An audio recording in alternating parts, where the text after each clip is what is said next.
Hey y'all, and welcome to Stivers Homestead. I'm Zach, and today we are in the garden. Cutoffs are on, it's a beautiful day. No, we are not past our last frost date here in 6B in southeastern Kentucky, but it is time to get some of those frost hardy plants in the ground. We've already gotten our cabbage, cauliflower, and broccoli in the ground, but today we're doing peas again. We have some really good starts that are ready to be transplanted, and we're gonna get those in the ground. Peas are one of those things that we seem to struggle with every single year. Do y'all struggle with peas? And what I mean by that is, we can't ever seem to get these bad boys to trellis up like they should want to trellis. They're just the little weak sons of guns for us. I don't know, it's just like our kryptonite, I guess, because we can pretty much grow about anything else there is, but the daggone peas. So we're not giving up though, because it's the biggest thing that I always tell you all. If it doesn't work one year, it might work great the next year. So we're gonna keep trying and keep trying until they do. The best thing about co-crops is if say they don't work, put in something for a summer crop where it was once your last frost date goes. So it's always good to be trying this stuff. If you really think about it, and it's something that Jen and I think about, co-crops are almost what we eat more as a fresh produce rather than a summer crop. So just make sure that you're definitely planning what you're gonna eat. We do go through a lot of peas. It's a good canned item. It's a good thing that we like to freeze dry with like corn and carrots, so we can have like a mixed vegetable medley. It just always seems to be in our diet. So we're not giving up. It's time to get them planted. I still have my trellis up from last year. It's lucky that we don't have to do that again, because that was a lot of work. And we're just gonna try to get these bad boys going. Look at these beauties. I mean, they started fantastic in the greenhouse and gotten going. So excited about them, ready to get them into the ground and just see what in the world's gonna happen. We already have nice little, whatever you wanna call them.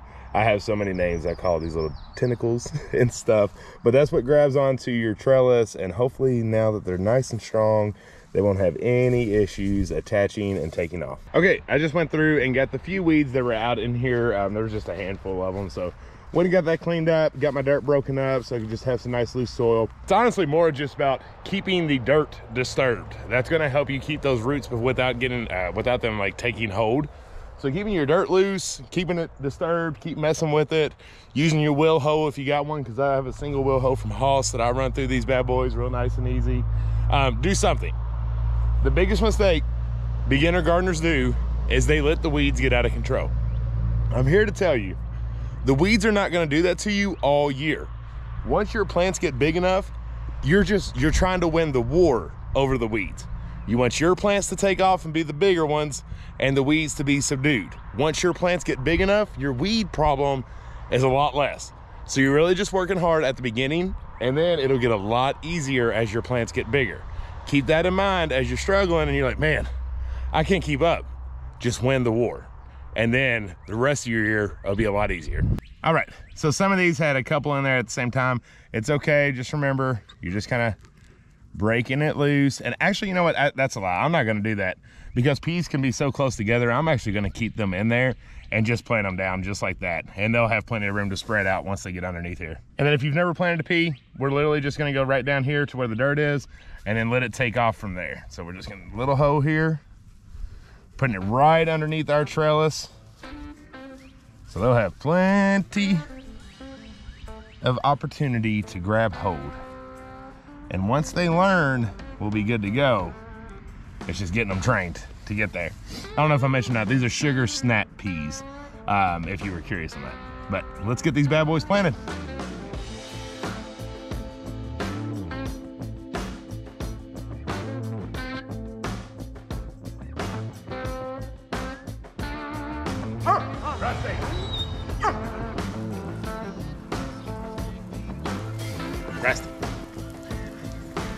Rusty.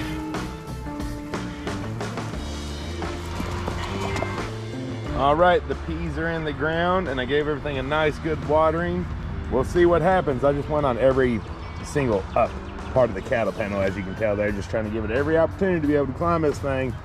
We'll see. It's about 200 pea plants, so we'll see what happens. Now, one thing I know we need to do, I don't know if I'll do it today because I have to figure out what I want to put in there, but I'm gonna have to put something on the sides here, on each side. It's way too much dirt. The peas are gonna go up, they're not gonna go this way.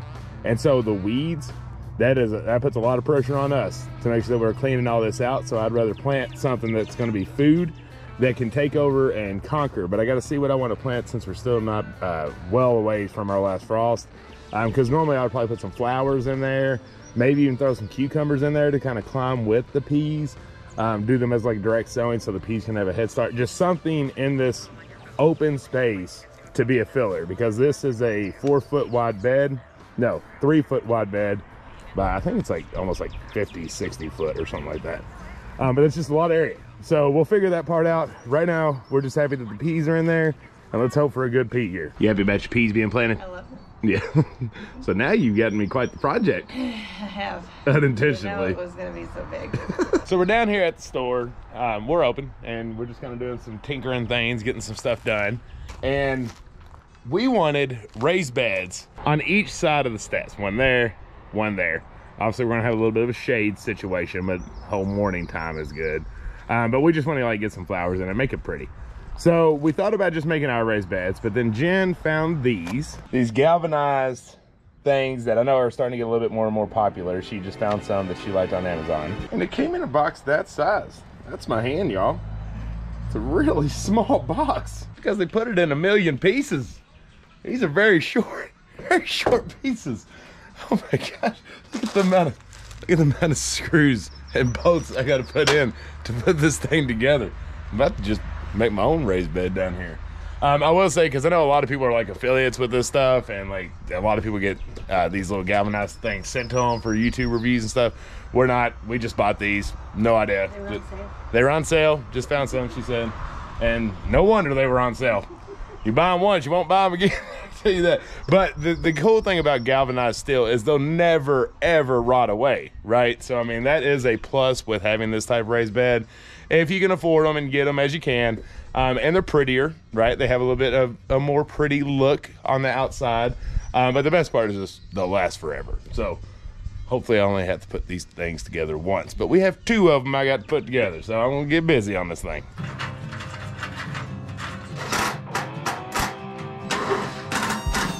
Not bad, not bad. So 1 down. There you go.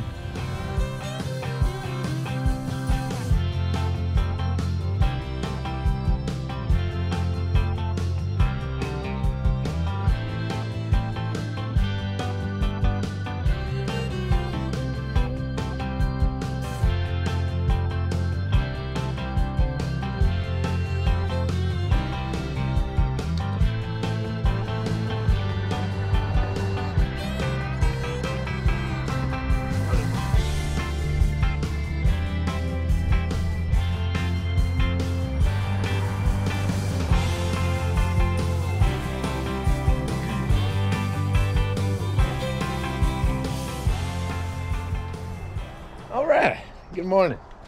It is the next day. We just got done doing our morning chores, milking all the goats, milking all the cows. I am very happy to say that Daisy, that's a big old building, somewhere down the road. I'm happy to say that Daisy is fantastic. She's a fantastic milker now. She's doing a great job. She doesn't kick us, she doesn't fight us. We're able to use the machine. So we're very happy, you know. Y'all know we've had kind of a wild ride with these cows. And I'm just very happy that it's all working out now, and it's not that stressful situation that it was beforehand of injury for her, for us, and all the different stuff. So just real happy about that. So we're done with chores, and I wanted to come back down here because I wanted to show y'all a couple things and talk to y'all about the gratitude that we have about the previous video, because it was pretty mind-blowing. So the first thing I want to talk about was this beautiful sign. So our friends Kurt and Leslie, it's double-sided too, that you all saw Get the Goats, are extremely talented people. Their whole family is very talented, and it's kind of mind-blowing how talented they are. They have, you know, just all kinds of stuff that they can do. So we needed a sign. We wanted a sign that just kind of said that this is Jenny's farm stand for people that come in and stuff, and we were thinking a road sign. But we do put our flags up with like fresh eggs and that we're open so people know it is a business. And then we called Kurt and we was like, Kurt, man, I think you can make us a sign, because if anybody can do it, we know he's going to do it the way that we would want to, because we're pretty close in friendship. And then he made that beautiful freaking sign, and it is absolutely gorgeous. Well, we're on a road that people drive fastish on. And our worry was if we put this beautiful thing out there, it's going to end up getting destroyed. So we put it here, right beside the store, which is here. And as you come in through our driveway, you'll get to see it on that side. And then as you're walking down to the store, you get to see it on this side. So we love it. We're glad that it's up. It really makes us feel so official. So thank you, Kurt. And thank you, Leslie, for making the sign and also taking care of some awesome goats. I know that it's going really well over there. So in yesterday's video, it was all about our new products that we have, and especially talking about tinctures and what tinctures do for you, how to take them, why they're good, and all that other information. Well, we had mentioned the burdock root tincture, right? And we told y'all that things seem to go quick, especially if there's a little attention onto them. And the burdock root tincture is probably one of the top ones that we have. It's not the top. I mean, we have like an equivalent amount that we have at the top. But that burdock root tincture is already gone. In less than 24 hours, it completely sold out of stock, and we had a bunch of it. So a lot of people, like I mentioned, started messaging like, is it already sold out? And I wanted to give one last thing here to kind of maybe say, hey, burdock might be out, but this is one that we didn't talk about. So if you didn't get a chance to get burdock, you can try this one. Hibiscus flower tincture. We actually meant to talk about it yesterday, and we completely forgot. And this one we do have quite a bit of stock for. So hibiscus flower is definitely one of the top ones that we have in our recommendation. It's primarily what we have on the bag is for lowering blood pressure and cholesterol, and it's immune boosting. So you kind of get best of both worlds there. It's one that is absolutely amazing. It is definitely one that I would call a super tincture.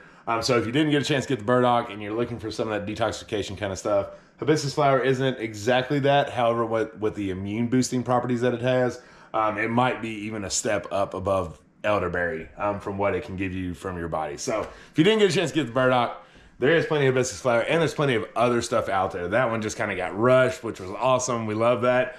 So just kind of keep your eye out there. If you are looking for one, go for that hibiscus flower. But other than that, y'all, we had a nice, fun day yesterday. It's going to be the same again today. Beautiful weather.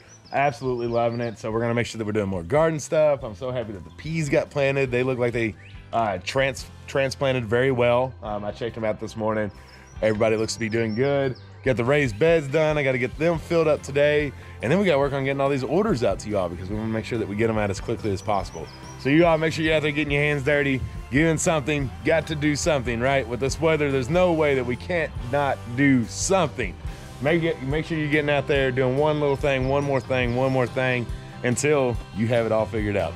Y'all, if you're new around here, hit that subscribe button for us. We love y'all. Bye.